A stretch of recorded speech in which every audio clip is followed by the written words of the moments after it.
GST council യോഗം ഇന്ന് ഡൽഹിയിൽ ചേരും. കേന്ദ്ര ധനമന്ത്രി നിർമ്മല സീതാരാമന്റെ അധ്യക്ഷതയിലാണ് യോഗം. GST നഷ്ടപരിഹാരം അടക്കമുള്ള വിഷയങ്ങൾ ചർച്ചയാകും. നഷ്ടപരിഹാര കാലാവധി നീട്ടണമെന്ന ആവശ്യം കേരളം യോഗത്തിൽ ഉന്നയിക്കും. പെട്രോളിന്റെയും ഡീസലിന്റെയും GST പരിധി കൊണ്ടുവരുന്നതിനെയും എതിർക്കും. ഓൺലൈൻ ഗെയിമുകൾക്ക് നികുതി ഏർപ്പെടുത്തുന്നത് ഉൾപ്പെടെയുള്ള കാര്യങ്ങൾ യോഗത്തിൽ ചർച്ചയാകും. വിവരങ്ങളുമായി ഇപ്പോൾ ന്യൂസ് ഡെസ്കിൽ നിന്ന് ആന്റണി ജിസ്റ്റോർ ചേരുന്നു. ആന്റണി, എന്തൊക്കെയാണ് വിശദാംശങ്ങൾ? അൻസില, GST കൗൺസിലിന്റെ 49ാമത് യോഗമാണ് ഇത് ചേരുന്നത്. ധനമന്ത്രിയുടെ അധ്യക്ഷതയിലാണ് യോഗം.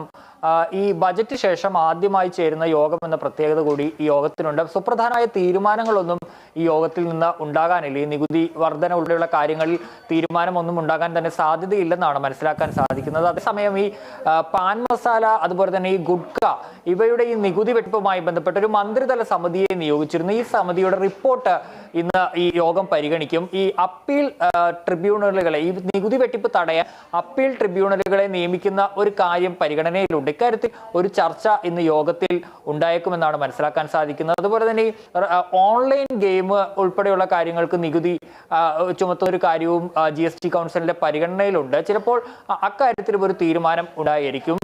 ഇനി കേരളത്തിലേക്ക് വരികയാണെങ്കിൽ കേരളം ഈ യോഗത്തിൽ പ്രധാനമായും ഉന്നയിക്കുന്ന ഒരു കാര്യം എന്ന് പറയുന്നത് ഈ GST കുടിശ്ശികയുമായി ബന്ധപ്പെട്ട ഒരു കാര്യമാണ്. GST കുടിശ്ശിക അതിന്റെ കാലാവധി നീട്ടണം എന്നൊരു ആവശ്യമാണ് കേരളം മുന്നോട്ട് വെക്കുന്നത്. അത് യോഗത്തിൽ കൃത്യമായി തന്നെ മുന്നോട്ട് വെക്കാനാണ് അപ്പോൾ തീരുമാനം എന്നാണ് മനസ്സിലാക്കാൻ സാധിക്കുന്നത്. ധനമന്ത്രി ഇക്കാര്യം യോഗത്തിൽ ആവശ്യപ്പെടും. നേരത്തെ കഴിഞ്ഞ ദിവസം പാർലമെന്റിൽ ഈ ധനമന്ത്രി നിർമ്മല സീതാരാമൻ കേരളം 5 വർഷത്തെ ഈ GST കുടിശ്ശികയുമായി ബന്ധപ്പെട്ട കണക്കുകൾ നൽകിയില്ല, ആ കണക്ക് നൽകാത്തത് കൊണ്ടാണ് പണം അനുവദിക്കാത്തതെന്ന ഒരു പ്രസ്താവന നടത്തിയിരുന്നത്. വലിയ വിവാദമൊക്കെ ആയിരുന്നു. ഏതായാലും ഈ GST കുടിശ്ശികയുടെ കാലാവധി നീട്ടണമെന്ന ആവശ്യമാണ് പ്രധാനമായും ഇക്കാര്യത്തിൽ കേരളം ആവശ്യപ്പെടാൻ പോകുന്നത്. മറ്റൊരു കാര്യം, ഈ പെട്രോളിനെയും ഡീസലിനെയും GST പരിധിയിലേക്ക് കൊണ്ടുവരുന്നതിലുള്ള എതിർപ്പും ഒരുപക്ഷെ കേരളം ഈ യോഗത്തിൽ അറിയിച്ചേക്കും എന്നുള്ള സൂചനകളുമുണ്ട്.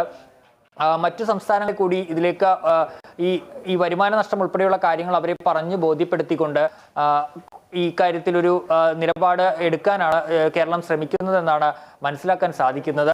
അതുപോലെ തന്നെ ഈ സിമന്റ് ഉൾപ്പെടെയുള്ള കാര്യങ്ങളുടെ നികുതി ചിലപ്പോൾ കുറയ്ക്കാനുള്ള സാധ്യതയും അത് പരിഗണിക്കാനുള്ള സാധ്യതയും ഉണ്ട് എന്നാണ് മനസ്സിലാക്കാൻ സാധിക്കുന്നത്. അൻസില,